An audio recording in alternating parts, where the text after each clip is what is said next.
Ya, kita tunduk kepala, kita berdoa dulu. Bapa, dalam nama Yesus, terima kasih untuk kasih karunia dan anugerah-Mu yang berlimpah atas hidup kami. Kami boleh ada sebagaimana kami ada, semua karena kasih karunia-Mu dan anugerah-Mu itu yang ada menyertai setiap langkah hidup kami. Bersyukur mempunyai Allah yang besar, Allah yang selalu menepati janji, Allah yang memegang firman, Allah yang mewujudkannya di dalam setiap segenap dalam hidup kami. Biarlah pagi hari ini Bapa, kami rindu diberkati di dalam firman-Mu. Biar firman-Mu menjadi kekuatan bagi kami berjalan melangkah, kekuatan bagi kami Tuhan berjalan ke depan, karena kami tahu Engkau Allah menyertai kami dengan kuat kuasa-Mu dan melingkupi kami dengan kasih-Mu. Mari Roh Kudus kuasai kami, urapi kami hati, pikiran, telinga kami, supaya kami mampu mengerti firman-Mu yang luar biasa. Terima kasih Bapak, kami siapkan lahan hati kami sebagai tanah yang subur untuk ditanami firman-Mu. Di dalam nama Yesus, kami siap diberkati. Amin. Ya, shalom semuanya, selamat pagi.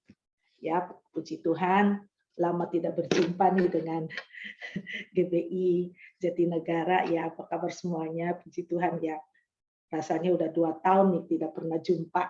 Ya, tapi satu anugerah Tuhan, kalau pagi hari ini boleh ada ya bersama-sama dalam ibadah walaupun online. Ya, ini namanya walaupun jauh katanya, tapi tetap bisa berhubungan ya. Dulu kan susah, kalau ada apa-apa susah. Sekarang gampang, walaupun jauh, ya tetap bisa connect melalui video, melalui online, bisa saling menyapa, saling menguatkan, saling memberkati. Saya percaya memang kita harus masuk ke zaman ini. Tanpa tetap berpegang pada Tuhan, tetap berpegang pada firman, kita akan melihat kebesaran Allah sebenarnya sedang berjalan bersama dengan kita, orang-orang yang percaya. Ya, mari kita buka di dalam Roma 4 ayat 17 sampai dengan ayat ke-25. Ya. Roma 4 ayat 17 sampai dengan 25 saya akan bacakan. Seperti ada tertulis, engkau telah kutetapkan menjadi bapa banyak bangsa di hadapan Allah yang kepadanya ia percaya, yaitu Allah yang menghidupkan orang mati dan yang menjadikan dengan firman-Nya apa yang tidak ada menjadi ada. Sebab sekalipun tidak ada dasar untuk berharap, namun Abraham berharap juga dan percaya bahwa ia akan menjadi bapa banyak bangsa menurut yang telah difirmankan. Demikianlah banyaknya nanti keturunanmu. Imannya tidak menjadi lemah walaupun ia mengetahui bahwa tubuhnya sudah sangat lemah karena usianya telah kira-kira 100 tahun dan bahwa rahim Sarah telah tertutup. Tetapi terhadap janji Allah, ia tidak bimbang karena ketidakpercayaan. Malah ia diperkuat dalam imannya dan ia memuliakan Allah. Dengan penuh keyakinan bahwa Allah berkuasa untuk melaksanakan apa yang telah ia janjikan. Karena itu, hal ini diperhitungkan kepadanya sebagai kebenaran. Kata-kata ini, yaitu hal ini diperhitungkan kepadanya, tidak ditulis untuk Abraham saja. Tetapi ditulis juga untuk kita, sebab kepada kita pun Allah memperhitungkannya, karena kita percaya kepada Dia yang telah membangkitkan Yesus, Tuhan kita dari antara orang mati, yaitu Yesus yang telah diserahkan karena pelanggaran kita dan dibangkitkan karena pembenaran kita. Ya, luar biasa firman Tuhan ini. Saya selalu mempunyai satu pemikiran gini. Manusia kalau lagi dalam banyak masalah, mereka itu akan dikuasai oleh pikirannya. Pikiran yang dilingkupi dengan masalah, bukan pikiran yang dilingkupi oleh firman. Saya belajar dari Bapak Abraham ini adalah Bapak Abraham ini luar biasa. 25 tahun ia menantikan janji Allah bahwa dia akan mempunyai seorang keturunan. 25 tahun bukan waktu yang singkat, tapi ini waktu yang panjang. Dia berharap bahwa Sarah akan mempunyai seorang anak bagi dia. Karena itu yang berkenan kepada Allah. Abraham menanti 25 tahun dan dia melihat secara fisik tubuhnya sudah menjadi lemah, dan kita wanita tahu bahwa sebagai seorang perempuan, Kalau sudah mati haid, berarti dia tidak mungkin lagi mempunyai seorang keturunan. Ini realitanya. This is the fact. Faktanya begitu. Abraham juga mempunyai satu pemikiran melihat realita. Seringkali jemaat dikasih Tuhan, kita melihat realita lebih percaya kepada realita daripada percaya kepada Allah. Kita belajar dari Bapak Abraham ini. Abraham ini saya sebut adalah Bapak, mengapa dia digelari adalah Bapak segala orang beriman. Karena dia percayanya kepada Allah melampaui pikirannya. Dia menundukkan pikirannya dengan tetap percaya hanya kepada Allah. Seringkali jemaat dikasih Tuhan, di saat kita ada masalah, di saat kita ada problem, mata kita lebih tertuju kepada problem kita daripada kepada janji Allah. Ya. Abraham menerima janji Allah ini di usianya masih 75. Di usianya 100 tahun baru dia memperoleh Ishak. Penantian yang lama. Makanya Alkitab berkata di ayat yang ke-18, sebab sekalipun tidak ada dasar untuk berharap. Lihat baik-baik. Sudah tidak punya dasar untuk berharap. Namun Abraham berharap juga dan percaya. Sebab sekalipun tidak ada dasar untuk berharap. You have no basic anything lagi, you tidak punya tatakan, tidak punya dasar apapun lagi untuk berharap dan percaya bahwa ia akan menjadi Bapa segala bangsa. Bapa banyak bangsa. Karena ini dia terima bukan hanya sekedar terima, tapi ini dia mengadakan sebuah perjanjian dengan Allah. Perjanjiannya Anda bisa baca di dalam Kejadian pasal 17. Bagaimana Allah berkata, kamu ambil ini, bakar, bikin perjanjian dengan Allah. Kita bisa baca di dalam Kejadian 17 sampai hari ini, saya tidak membukakannya. Bagaimana Abraham ini, dia menerima janji Allah, tapi janji ini nggak turun-turun. Setelah 25 tahun janji itu baru turun. Alkitab berkata, tidak ada dasar lagi untuk berharap, namun Abraham berharap juga dan percaya bahwa ia akan menjadi bapak banyak bangsa menurut yang telah difirmankan. Demikianlah banyaknya nanti keturunanmu. Ayat yang ke-19. Ini jemaat dikasih Tuhan. Kenapa kalau kita sebagai orang Kristen, firman Tuhan itu selalu berkata, kuat dan teguhkanlah hatimu. Kuat dan teguhkan hatimu. Tujuan kuat dan teguhkan hati kita ini bukan untuk hal yang lain, tapi kuat dan teguhkan hati kita itu memegang firman Tuhan. Memegang janji Allah. Itu kuat dan teguhkan hati itu bukan kepada pikiran kita yang lihat faktanya, realitanya seperti itu. Bukan. Kuat dan keteguhkan hati kita yaitu memegang firman Allah. Kita lihat, imannya tidak menjadi lemah, ayat ke-19, walaupun ia mengetahui bahwa tubuhnya sudah sangat lemah karena usianya telah kira-kira 100 tahun dan bahwa rahim Sarah telah tertutup. Wow, iman tidak menjadi lemah. Faktanya melihat sesuatu problem bahwa dia tidak mungkin lagi punya anak. Umur 100 tahun, Sarah 90 tahun, nenek-nenek bisa punya anak. Kira-kira menurut Anda, ya, wanita sekarang usia 60-70 tahun aja udah nggak bisa, apalagi ini udah 90 tahun. Dan dikatakan bahwa rahim Sarah telah tertutup. Imannya tidak menjadi lemah. Jemaat dikasih Tuhan, saat engkau punya problem, kuat dan teguhkan hatimu, dan iman itu tidak boleh menjadi lemah. Kalau iman kita menjadi lemah, kita tidak akan bisa berdiri memegang janji Allah, berpegang pada firman Tuhan. Itu tidak ada power, tidak ada kekuatan untuk pegang. Karena itu, walaupun kenyataannya, realitanya berkata Abraham sudah 100 tahun. Bahwa rahim Sarah saja sudah tertutup. Tapi apa yang menjadikan kita itu mempunyai satu pengharapan. Karena Allah yang berjanji, Allah tidak pernah ingkar janji. Amin. Ini yang saya tahu. Karena itu, seberapa banyak engkau mengerti dan mengenal Allah. Seberapa banyak engkau percaya kepada Allah? Seberapa banyak engkau melihat dalam hidupmu segala sesuatu, engkau percaya bahwa Allah selalu punya cara dan jalan untuk menolong engkau.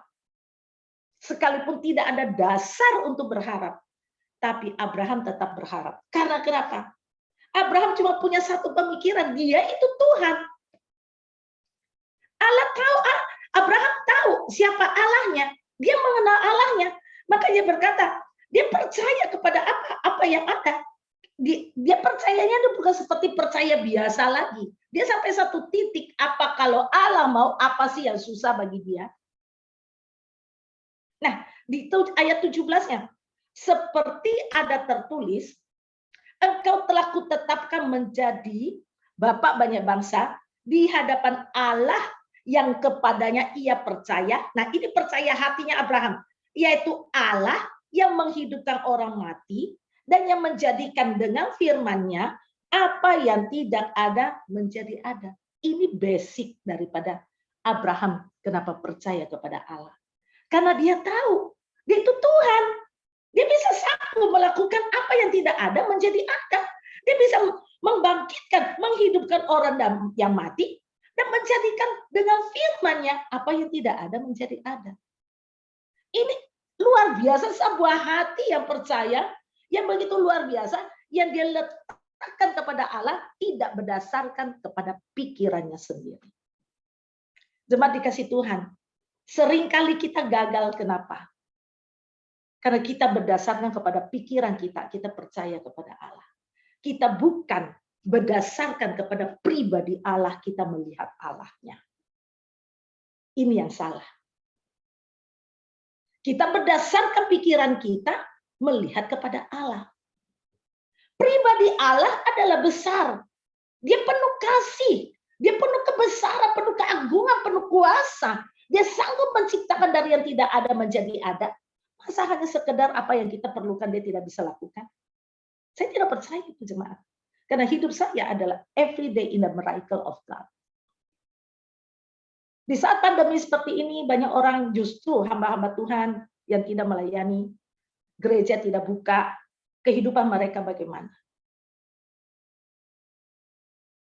Saya puji Tuhan, dari bulan Oktober 2020 sampai sekarang, setiap bulan saya memberkati 1.600 para hamba Tuhan di desa, di hutan, di daerah-daerah terpencil. Setiap kali menerima berita, ada hamba Tuhan, kemarin bulan lalu saya dapat berita, ada hamba Tuhan makan garam, makan nasi dengan garam dan roiko. Saya langsung mencari, saya terjunkan korlap-korlap, turun ke lapangan, cari yang mana. Kalau berita ini benar, kasih tahu sama saya. Ditemukan ada 10. Saya katakan orang mungkin di dalam pandemi ini, terutama para hamba Tuhan, akan mengalami defisit disebutnya. Karena kita hidup bukan seperti orang yang bekerja, apalagi full timer. Kita bekerja berdasarkan berkat yang Tuhan anugerahkan. Tapi saya mau katakan pada Anda, I'm stay at home. Saya duduk di dalam rumah, hanya menyembah dan memuliakan Allah dan percaya bahwa Allah sanggup melakukan yang terbaik untuk hidup ini. Ternyata Tuhan, justru di tengah-tengah pandemi begini, Tuhan jadikan saya memberkati banyak para hamba Tuhan di desa kecil-kecil. Jumlahnya semakin hari semakin bertambah. Diawali hanya dengan 200, 100, 200, 300, 800, tahu-taunya udah 1.600 itu setiap bulan. Basicnya apa? Kalau Tuhan mau, apa sih yang susah bagi dia? Basicnya cuma di sana. Sebagaimana Abraham melihat, apa sih kalau Tuhan sanggup menghidupkan orang yang mati dan dia sanggup menjadikan dengan firman-Nya apa yang tidak ada menjadi ada. Apa sih yang susah untuk hidup kita? Jangan, kalau ini Alkitab di dalam Roma 4 ini mengajari kita supaya dia jangan kita memandang sebuah realita itu menjadi iman. Seringkali kita melihat sebuah kenyataan di depan kita itu, kita jadikan sebuah itu seperti hal itu memang happen, itu memang terjadi yang harus saya lakukan. Saya harus terima. No. Kenapa orang Kristen gagal di dalam kehidupan iman mereka? Karena iman mereka menjadi lemah. Iman mereka menjadi lemah. Karena dia lihat kondisi secara realnya terjadi, maka imannya menjadi lemah. Alkitab berkata, imannya tidak menjadi lemah walaupun ia mengetahui. Lihat tuh. Walaupun ia mengetahui bahwa tubuhnya sudah sangat lemah. Abraham bukan orang yang berjalan bukan dengan tidak menyadari ke kondisi. Dia menyadari. Di Alkitab mencatat imannya tidak menjadi lemah walaupun ia mengetahui bahwa tubuhnya sudah sangat lemah. Secara fisik, secara realita, dia tahu tubuhnya sudah menjadi lemah. Seringkali begitu kita melihat realita apa yang terjadi pada kita, sakit, penyakit, atau apapun. Iman kita juga ikut lemah. Disinilah kesalahannya. Justru pada saat kita menemukan sesuatu secara fisik, kita tahu realita itu yang seperti yang tidak baik dan tidak benar. Jangan pegang itu menjadi imanmu. Justru iman percaya kita kepada Allah harus lebih lagi kita perkuat. Kita meneguhkan, menguatkan hati kita tetap percaya kepada Allah. Kenapa? Kalau engkau tidak yakin kepada janji Allah, engkau mau yakin kepada apa? Halo? Alkitab jelas. Terhadap janji Allah, ia tidak bimbang karena ketidakpercayaan. Jemaat dikasih Tuhan. Kita sering pegang janji Allah, tapi begitu realitas sesuatu yang kita lihat, menjadikan iman kita menjadi lemah. Itu salah. Berarti Anda tidak sepenuhnya percaya kepada Allah. Anda tidak sepenuhnya percaya kepada Allah. Terhadap janji Allah, ia tidak bimbang karena ketidakpercayaan. Malah, lihat baik-baik, malah ia diperkuat dalam imannya dan ia memuliakan Allah. Wow! Mengerti isi hati Allah, percaya kepada seseorang pribadi itu berbeda. Seringkali kita berkata kita percaya, tapi apakah benar-benar engkau percaya kepada pribadinya? Itu kembali berpulang kepada hatimu di hadapan Allah. Saya 2 tahun terakhir, 2019-2020, iblis selalu mau menghantam saya dalam kematian. Tapi iman saya tidak menjadi lemah. Saya pegang janji Allah, saya pegang firman Tuhan. Tahun 2019 saya divonis kanker. Ya, divonis kanker. Saya ke Singapura operasi. Tapi apa yang terjadi?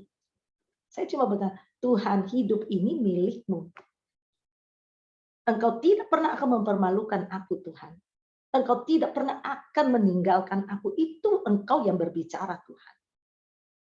Saya pegang payudara saya yang sudah dioperasi waktu itu. Sedang menanti hasil. Dokter waktu operasi dia ngomong hasil kamu itu jelek. Saya bilang, dok, you mau ngomong apa terserah you. Aku punya satu. Aku punya Yesus.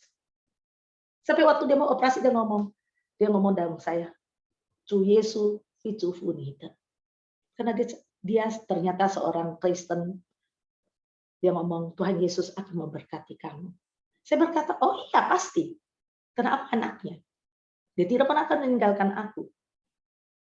Apa hasilnya setelah cek lab keluar semuanya? 0. Fakta berkata I'm cancer.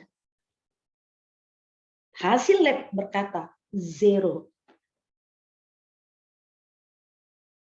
Saya tidak perlu di kemo, saya tidak perlu mengalami disinar, tidak perlu minum obat apapun tidak. Kehilangan sebuah payudara bagi saya itu hal yang biasa. Tahun 2020, COVID pertama yang ada di Indonesia, saya kena. Pada saat itu para dokter belum tahu bagaimana mengobati COVID. Mereka mencoba-coba 4 macam antibiotik itu bergantian dikasih masuk ke dalam badan saya. Selang 3 hari, lidah saya itu udah hitam semua lidah saya karena keracunan dengan antibiotik. Dokter berkata paru-paru saya akan ada cacatnya. Karena kenapa? Hasil ronsen memperlihatkan 3/4 paru-paru saya sudah putih. Dan setiap kali dokter ngomong, Bu, kamu sesak, saya punya nafas kehidupan dari Kristus, tidak akan terjadi sesak pada saya. Ibu, you itu sesak? Tidak. Dengan kondisi paru-paru ini Anda akan mengalami sesak? Tidak, dokter.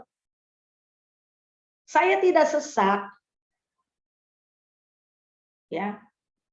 Terus 2 hari sebelumnya Roh Kudus ngomong sama saya, kamu minta keluar dari ruangan ini. Anda tahu saya ada di ruangan apa? Ruangan HCU. Saya di ruangan HCU, tangan, badan semua dipenuhi dengan alat. Tuhan ngomong, keluar kamu dari sini. Ngapain kamu di sini? Saya ribut sama dokter, saya paksa keluar. Di hari terakhir itu saya paksa keluar. Saya bilang, kalau orang nggak kasih keluar, handphone ini gue lempar ke kaca. Kalau pecah, jangan salahkan saya, ke rumah sakit berantakan. Karena kenapa? Roh Kudus dengan kuatnya suruh saya keluar dari ruangan itu. Akhirnya dokter setuju itu tengah malam. Dan sebelum keluar, saya dilakukan ronsen dan segala macam masih di dalam ruang HCU itu. Dan hasilnya adalah apa? Paru-paru saya tambah putih. Dokter besok paginya kira-kira jam 9 datang dengan membawa hasil ronsen, ngomong sama saya gini, you kalau kamu masih di ruangan HCU, kamu akan dipasangkan ventilator. Saya bilang, dok, kenapa saya dipasang ventilator? Saya tidak sesak kok.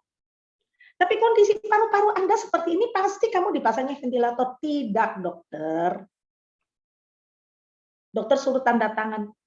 Segala resiko, kalau kamu sudah keluar dari tempat ini, kamu tidak boleh balik lagi. Karena ruangan itu seperti ICU. Kamu tidak boleh balik lagi ke sini. Tidak apa-apa, saya sehat, dok. Saya mau keluar dari sini. Kalau saya keluar dari tempat ini, saya pasti sembuh. Cuma dikasih Tuhan. Tengah malam jam 3 saya dipindahkan ke ruangan kamar biasa. Begitu saya sampai kamar biasa, saya ngomong, Bapak, aku telah sembuh, Bapak. Aku angkat tangan, Bapak, aku telah disembuhkan. Dan memang benar-benar sembuh. Dokter yang ngomong sama saya, Ibu, ini adalah sebuah mujizat. Paru-paru Anda harusnya kami pasangi ventilator, tapi karena kamu memaksa keluar ke ruangan, ventilator itu tidak bisa kami pasang buat Anda, karena Anda tidak berada di dalam ruangan perawatan khusus. Saya berkata, justru Tuhan suruh saya keluar, karena Tuhan tidak mau saya dipasangi ventilator. Jemaat kasih Tuhan, seminggu dari itu saya kembali pulang ke rumah. 1 bulan kemudian, dokter suruh saya CT scan paru-paru. Dan apa yang terjadi? Paru-paru saya bersih, tidak ada cacat, tidak ada bekas sama sekali. Sebab kenapa? Iman kita di hadapan Tuhan terhadap janji Allah. Allah yang berjanji, kalau kita benar-benar pegang janji Allah, kita percaya kepada Allah, di situ Anda akan melihat kemuliaannya. Engkau akan memuliakan Tuhan di dalam hidupmu. Karena Allah itu bukan manusia. Dia adalah pribadi yang menciptakan, pribadi yang penuh kasih, pribadi yang melakukan segala sesuatu. Apa yang dia firmankan, dia pasti akan menggenapinya. Bagian kita adalah percaya, berharap, tetap percaya, tetap berharap. Jangan lihat dari realita yang ada. Kalau dengan realita yang ada, saya sudah mungkin nggak tahu bagaimana. Hari ini, karena saya, walaupun realitanya, saya mengalami banyak masalah. Tapi terhadap janji Allah, saya pegang teguh. Dan nama Tuhan dipermuliakan. Karena itu, Tuhan mengajarkan kita, sekalipun fakta Alkitab dengan jelas, walaupun dia imannya tidak menjadi lemah, walaupun ia mengetahui bahwa tubuhnya sudah sangat lemah, karena usianya telah kira-kira 100 tahun, dan bahwa rahim Sarah telah tertutup. Ini fakta. Secara realita adalah ini. Secara realita adalah ini. Tapi secara iman, Abraham tidak menjadi lemah.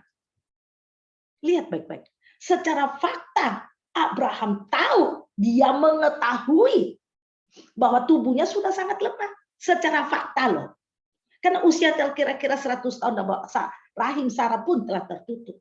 Tetapi di ayat yang ke-20, tetapi terhadap janji Allah, ia tidak pernah bimbang. Ia tidak bimbang karena ketidakpercayaan. Apa yang menjadikan kita tidak menerima mujizat Allah? Karena hati kita penuh dengan bimbang. Hati kita, orang yang bimbang hatinya adalah orang yang tidak percaya kepada Allah.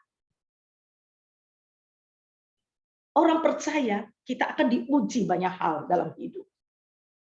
Saya berpesan, sekalipun kondisimu apapun, terhadap janji Allah, jangan pernah engkau bimbang. Pegang janji Allah, pegang. Orang yang bimbang itu sama dengan orang yang memberikan hatinya ketidakpercayaan. Tapi kalau engkau tidak bimbang, engkau kuat, kita malah harus memperkuat iman kita sehingga kita akan memuliakan Allah. Kita akan memuliakan Allah. Karena itu kenapa saat saya membaca di dalam Yosua 1 ya, coba kita lihat.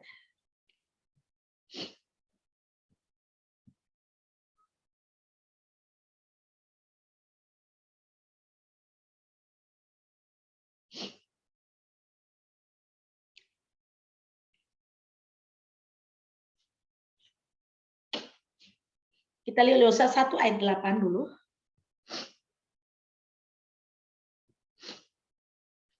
Janganlah engkau lupa memperkatakan kitab Taurat ini, tetapi renungkanlah itu siang dan malam, supaya engkau bertindak hati-hati sesuai dengan segala yang tertulis di dalamnya, sebab dengan demikian perjalananmu akan berhasil dan engkau akan beruntung. Seringkali kita membaca firman, tapi kita tidak merenungkan. Alkitab menyuruh kita merenungkan. Karena di dalam merenungkan itulah kita akan menemukan satu kebenaran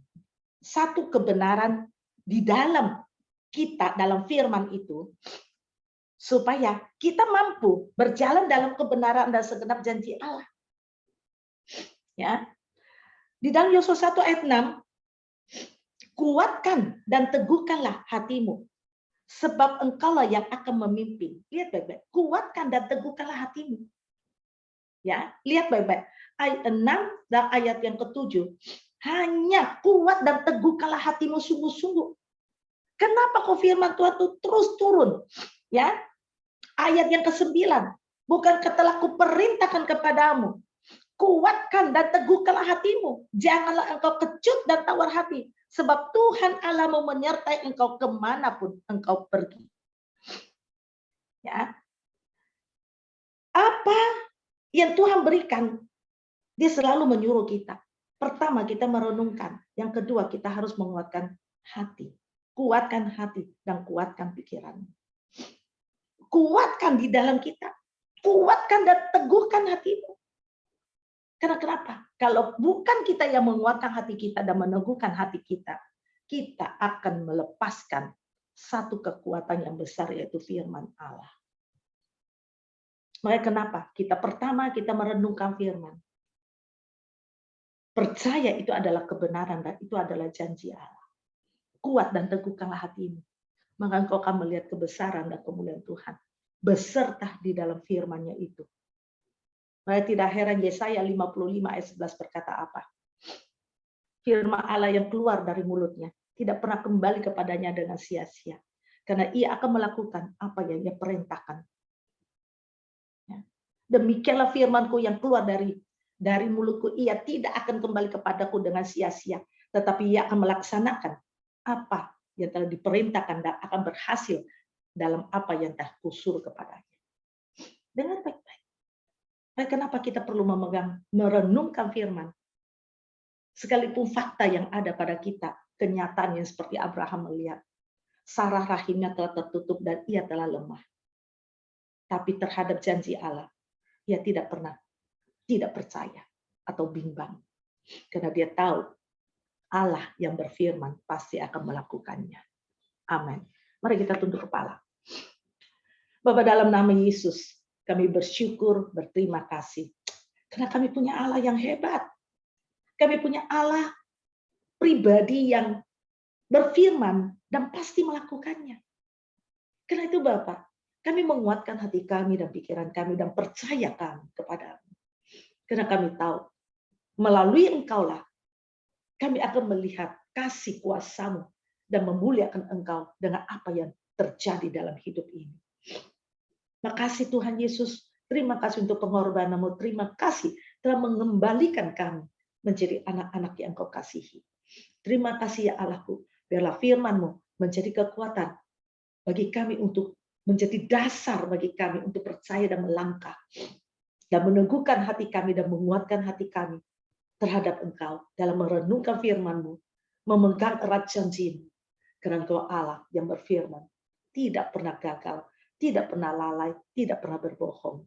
Kepadamu lah Bapa hamba percaya dan meletakkan semuanya ke dalam tangan kasih kuasa-Mu.